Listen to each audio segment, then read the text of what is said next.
মেহজাবিন চৌধুরীর এই ড্রেসটা তো রীতিমতো ভাইরাল।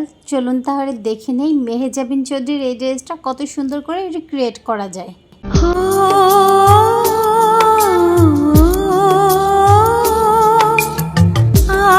ড্রেস তো বানানো শেষ, এবার ড্রেসের ফাইনাল লুক দেখার জন্য তো একটু সুন্দর করে রেডি হয়ে নিতে হবে, তাই তো।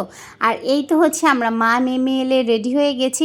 এখন যাব হচ্ছে আমরা শ্যুট করার জন্য। আর এইটা হচ্ছে আমাদের প্রথম শ্যুট, যেটা আমরা আউটডোরে করতে যাচ্ছি। আর এই সুন্দর দুইটা ড্রেসই কিন্তু আমি মেক করেছি।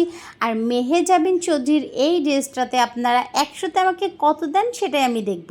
আর আমি এখানে কিন্তু অনেকের ড্রেস তৈরি করা দেখেছি, অনেকে এই ড্রেসটাকে রিক্রিয়েট করেছে, তবে আমি বলবো না যে আমারটা ভালো হয়েছে কিনা। জাস্ট আপনারা দেখেছেন অবশ্যই রিক্রিয়েটগুলো, তাই আপনারাই বিচার করে বলবেন আসলে এটা কেমন হয়েছে। আর এই তো টিএসসি রাস্তায় আসলে এই যে দৃশ্যটা দেখলেন, এটা সচরাচর দেখাই যায়। আর চলুন তাহলে যাওয়া যাক এবার রমনার বটমূলের দিকে। এই হচ্ছে সেই রমনার বটমূল, যেটা ছোটোবেলা থেকে শুনে এসেছি। আর প্রত্যেকটা ছবিতেই এটা হচ্ছে দেখতাম যে রমনার মানে বটমূলে হচ্ছে শুটিং হচ্ছে বা হচ্ছে সেখানকার সিনারি দেখাচ্ছে, কিন্তু বাস্তবে আমি লাইফে প্রথম আসলাম। বিশ্বাসযোগ্য কথাটা? শুনতে অবিশ্বাস্য হলো, এটাই কিন্তু সত্যি। আমি লাইফে ফার্স্ট টাইম হচ্ছে এই রমনা পার্কে আসলাম। আর এখানে এসে কিন্তু আমার খুবই ভালো লাগছিল, কারণ প্রাকৃতিক দৃশ্য বলে কথা। ঘরে বন্দি জীবন থেকে যখন একটু বাইরে আলো বাতাস দেখা যায় তখন কিন্তু খুবই ভালো লাগে। আর এখানে গিয়েই তো সর্বপ্রথম আমার মেয়ে একদম উঁকি মেরে পানি দেখছিল। ও প্রচণ্ড পরিমাণে পছন্দ করে পানি, আর ও শুধুমাত্র পানির দিকে তাকিয়েছিল। আর পুরোটা পার্ক এদিক থেকে ওই দিক ঘুরে বেড়াচ্ছিল। আর এই হচ্ছে আমার মেহজাবিন চৌধুরীর রিক্রিয়েট করা ড্রেস।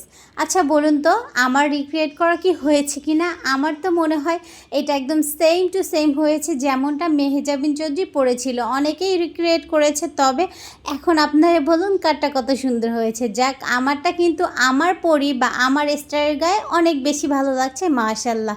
আর এইটা হচ্ছে আমি আমার জন্য এই ড্রেসটা মেক করেছিলাম, যেহেতু আউটডোরে শ্যুট করব, ভাবলাম আমিও একটা ড্রেস মেক করি। এখন মোটেকাল কোনো সময়ই পাওয়া যায় না ড্রেস বানানোর জন্য। একটা সময় বিপুল পরিমাণ ড্রেস বানিয়েছি, তবে তখন এই মিডিয়ায় ছিলাম না। বাট এখন মিডিয়ায় আছি, এখন ড্রেস বানানোর সময় নেই। আসলে জীবনটাই এমন। আর এর মাঝে দেখে নিন হালকা একটু ভালোবাসা। এইটা হচ্ছে আপনাদের ভাইয়া খুব সুন্দর করে যত্ন করে ফুলের মালাটা পরিয়ে দিচ্ছে।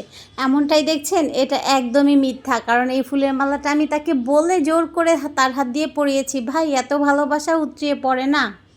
যত রোমান্টিক কাপল হচ্ছে ভিডিওতেই দেখি, আমাদের রোমান্সের রও নেই, কারণ এগুলো মোটেও পারি না আমরা ভাই। আর এই তো হচ্ছে মেয়েটা নিজে নিজে এইভাবে ঘুরফির করছিল, আর এই তো লুকিয়ে বনের মধ্যে চলে গেছে। জাস্ট ও যে কি করছিল নিজেও জানি না। আর আমরা এখান থেকে কিছু সুন্দর সুন্দর পিকচার ভিডিও ক্যাপচার করছিলাম, কারণ হচ্ছে এই রকম আউটডোরে শ্যুট কিন্তু অনেক ভালো আসে। আর আমাদের ফোনটা যেহেতু একটু কম দামি, আর না হলে শ্যুটগুলো কিন্তু আরও অনেক বেশি সুন্দর হতো। আর ফাইনালি হচ্ছে এই সুন্দর ভিডিওটা আপনাদের জন্যই কিন্তু তৈরি করা হয়েছে। যদি ভালো লেগে থাকে অবশ্যই কিন্তু শেয়ার করে দিবেন।